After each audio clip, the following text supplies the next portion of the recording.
Hello बच्चों, नमस्कार। मेरे YouTube चैनल देवन दास में आपका फिर से बहुत बहुत हार्दिक स्वागत है। तो प्यारे बच्चों, आपने अपने बुजुर्गों से, अपने बड़ों से चिट्ठियों के बारे में जाना होगा, चिट्ठियों का नाम सुना होगा। आपने अपने आसपास डाकिए, डाकघर को देखा होगा। तो इसी से संबंधित हम आज पढ़ते हैं एक नया पाठ, जिसका नाम है चिट्ठियों की अनूठी दुनिया। तो प्यारे बच्चों, चिट्ठियों का भी हमारे जीवन में बहुत ही ज़्यादा महत्वपूर्ण योगदान रहा है। ये समाज और हमारे जीवन में इनका कहीं न कहीं, कभी न कभी बहुत महत्वपूर्ण योगदान रहा है और हमेशा रहेगा। तो बच्चों, जानते हैं चिट्ठियों की अनूठी दुनिया। पत्रों की दुनिया भी अजीबोगरीब है। इसकी उपयोगिता हमेशा बनी रही है। पत्र जो काम कर सकते हैं, वह संचार की आधुनिक साधन नहीं कर सकते। पत्र जैसा संतोष फोन या एसएमएस में नहीं दे सकता हमें। पत्र का जो नया सिलसिला शुरू करते हैं और राजनीतिक, साहित्यिक और कला के क्षेत्र में तमाम विवाद और नई घटनाओं की जड़ भी पत्र ही होते हैं। दुनिया के तमाम साहित्य पत्रों पर केंद्रित हैं और मानव सभ्यता के विकास में इन पत्रों की अनूठी भूमिका निभाई है। तो प्यारे बच्चों, पत्रों का भाव सब जगह एक सा नहीं होता, भले ही उसका नाम अलग अलग हो। पत्र को उर्दू में खत भी कहते हैं, संस्कृत में पत्र कहते हैं, कन्नड़ में कागज कहते हैं, तेलुगु में उत्तरम, जाबू और लेख कहते हैं तथा तमिल में काडिद कहा जाता है पत्र को। पत्र यादों को सजे कर रखते हैं, इसमें किसी को कोई संदेह नहीं है। हर एक की अपनी पत्र लेखन कला होती है और हर एक पत्र का अपना एक दायरा होता है। दुनिया भर में रोज करोड़ों पत्र एक दूसरे को तलाशते तमाम ठिकानों तक पहुंचते हैं। भारत में ही रोज 4.5 करोड़ चिट्ठियां डाक में डाली जाती हैं बच्चों, जो साबित करती हैं कि पत्र हमारे जीवन में कितने अहमियत रखते हैं। बच्चों, पंडित जवाहरलाल नेहरू ने सन 1953 में सही कहा था कि हजारों सालों तक संचार का साधन केवल हरकाने या रनर्स या फिर तेज घोड़े रहे हैं। उसके बाद पहिए आए, पर रेलवे और तार से भारी बदलाव आया। तार ने रेलों से भी तेज गति से संवाद पहुंचाने का सिलसिला शुरू किया। अब टेलीफोन, वायरलेस और आगे रेडार दुनिया बदल रहा है। डाक व्यवस्था के सुधार के साथ पत्रों को सही दिशा देने के लिए विशेष प्रयास किए गए। पत्र संस्कृति विकसित करने के लिए स्कूली पाठ्यक्रमों में पत्र लेखन का विषय भी शामिल किया गया है। भारत ही नहीं बच्चों, दुनिया के कई देशों में ये प्रयास चले और डाक संघ ने अपनी ओर से भी काफी प्रयास किए। विश्व डाक संघ की ओर से 16 वर्ष से कम आयु वर्ग के बच्चों के लिए पत्र लेखन प्रतियोगिताएं आयोजित की जाती हैं और ये सिलसिला सन 1972 में शुरू किया गया था। जैसे आपके स्कूल में भी, आपकी कक्षाओं में भी पत्र लेखन का कंपटीशन समय समय पर किया जाता है। यही सही है कि खास तौर पर बड़े शहरों और महानगरों में संचार के साधनों के तेज विकास और अन्य कारणों से पत्रों की आवाजाही प्रभावित हुई है, पर देहाती दुनिया आज भी चिट्ठियों से चल रही है बच्चों। फैक्स, ईमेल, टेलीफोन तथा मोबाइल ने चिट्ठियों की तेजी को रोका है, पर व्यापारिक डाक की संख्या लगातार बढ़ती जा रही है, डे बाय डे, दिन प्रतिदिन। हम देखते हैं जो तरह तरह की जो अपनी न्यूज़ है, हमें जो हमेशा तैयारी रहते हैं कि कोई अच्छी न्यूज़ आए सरकार की तरफ से या फिर किसी अन्य व्यक्ति की तरफ से, उसके लिए हम पत्र पर ही निर्भर रहते हैं।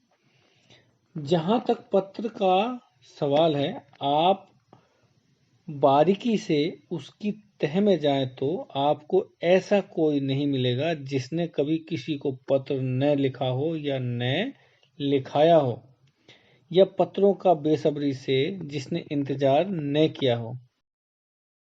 बच्चों, हमारे सैनिक तो पत्रों का जिस उत्सुकता से इंतजार करते हैं उसकी कोई मिसाल ही नहीं है। जैसे कि हम कई बार फिल्मों में और नाटकों में देखते हैं कि वो अपने परिवार से उनके बारे में हालचाल जानने के लिए, अपने हालचाल उनको बताने के लिए पत्रों पर किस प्रकार निर्भर रहते हैं और अपने फैमिली के पत्रों का इंतजार करते हैं। प्यारे बच्चों, एक दौर था जब लोग पत्रों का महीनों इंतजार करते थे, पर अब वह बात नहीं। परिवहन साधनों के विकास ने दूरी बहुत घटा दी है। पहले लोगों के लिए संचार का इकलौता साधन चिट्ठी ही था बच्चे, पर आज और भी साधन विकसित हो चुके हैं। आज देश में ऐसे लोगों की कमी नहीं है जो अपने पुरखों की चिट्ठियों को सहेज कर और संजोकर विरासत के रूप में रखे हुए हों, या फिर बड़े बड़े लेखक, पत्रकार, उद्यमी, कवि, प्रशासक, सन्यासी या किसान, इनकी पत्र रचनाएं अपने आप में अनुसंधान का विषय हैं।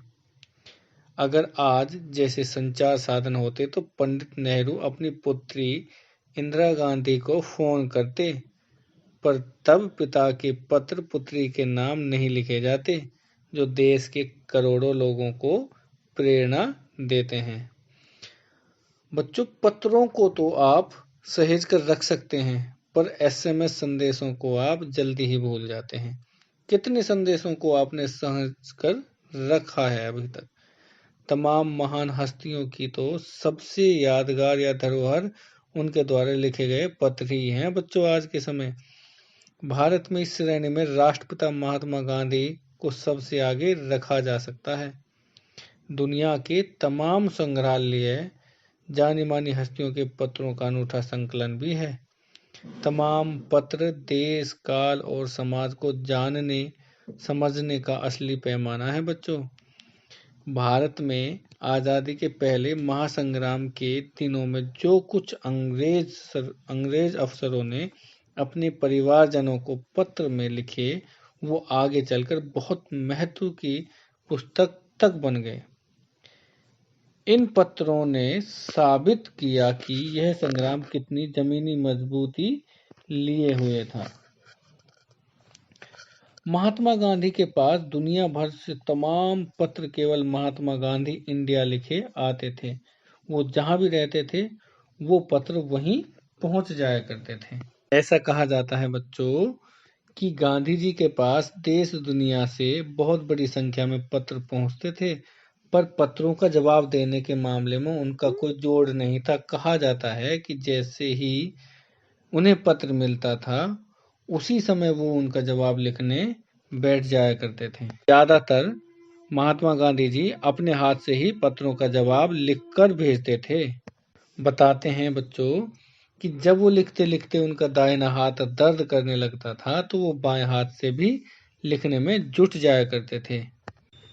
पत्र भेजने वाले लोग उन पत्रों को किसी प्रशस्ति पत्र से कम नहीं मानते थे बच्चों, और कई लोगों ने तो उन पत्रों को फ्रेम कराकर रख लिया है। यह है पत्रों का जादू। यही नहीं, पत्रों के आधार पर ही कई भाषाओं में जाने कितनी किताबें लिखी जा चुकी हैं। वास्तव में पत्र किसी दस्तावेज से कम नहीं है। पंत के 100-200 पत्र, बच्चन के नाम और निराला के पत्र हमको लिखियो है कहा, तथा पत्रों के आईने में दयानंद सरस्वती जी समेत कई पुस्तकें आपको मिल जाएंगी। कहा जाता है कि प्रेमचंद खास तौर पर नए लेखकों को बहुत प्रेरक जवाब देते थे, तथा पत्रों के जवाब में वो बहुत मुस्तैद रहते थे। इसी प्रकार नेहरू और गांधी के लिखे गए रविंद्रनाथ टैगोर के पत्र भी बहुत प्रेरक हैं। महात्मा गांधी और कवि के नाम से महात्मा गांधी और रविंद्रनाथ टैगोर के बीच सन 1915 से 1941 के बीच के पत्राचार का संग्रह प्रकाशित हुआ है बच्चों, जिसमें बहुत से नए तथ्यों और उनकी मनोदशा का लेखा जोखा मिलता है। पत्र व्यवहार की परंपरा भारत में बहुत पुरानी है, पर इसका असली विकास आज़ादी के बाद ही हुआ। तमाम सरकारी विभागों की तुलना में सबसे ज़्यादा गुडविल डाक विभाग की ही थी। गुडविल का मतलब सबसे ज़्यादा सरकारी विभागों की तुलना में सबसे ज़्यादा डाक विभागों को ही माना जाता था। इनकी एक खास वजह यह भी है कि यह लोगों को जोड़ने का काम करता है। डाक विभाग घर घर जाकर, इनकी पहुंच इतनी है कि घर घर जाकर सभी के लिए उनकी डाक पहुंचाया करते थे। संचार के तमाम उन्नत साधनों के बाद भी चिट्ठी पत्री की हैसियत बरकरार है। बच्चों, शहरी इलाकों में आलीशान हवेलियां हों या फिर झोंपड़पट्टियां में रह रहे लोग, दुर्गम जंगलों से घिरे गांव या फिर बर्फबारी के बीच जी रहे पहाड़ों के लोग, समुद्र तट पर रह रहे मछुआरे या फिर रेगिस्तान की ढाणियों में रह रहे लोग, आज भी खतों का ही सबसे ज़्यादा बेसब्री से इंतजार करते हैं। एक दो नहीं, करोड़ों लोग खतों और अन्य सेवाओं के लिए रोज भारतीय डाक घरों के दरवाजों तक पहुंचते हैं बच्चों, और इसकी बहुआयामी भूमिका नजर आ रही है। दूर देहात में लाखों गरीब घरों में चूल्हे मनी ऑर्डर अर्थव्यवस्था से ही जलते हैं। गांवों या गरीब बस्तियों में चिट्ठी या मनी ऑर्डर लेकर पहुंचने वाला डाकिया देवदूत के रूप में देखा जाता था बच्चों। यह है चिट्ठियों की अनूठी दुनिया। इन सब से पता चलता है कि चिट्ठियों का हमारे जीवन में क्या महत्व रखते हैं।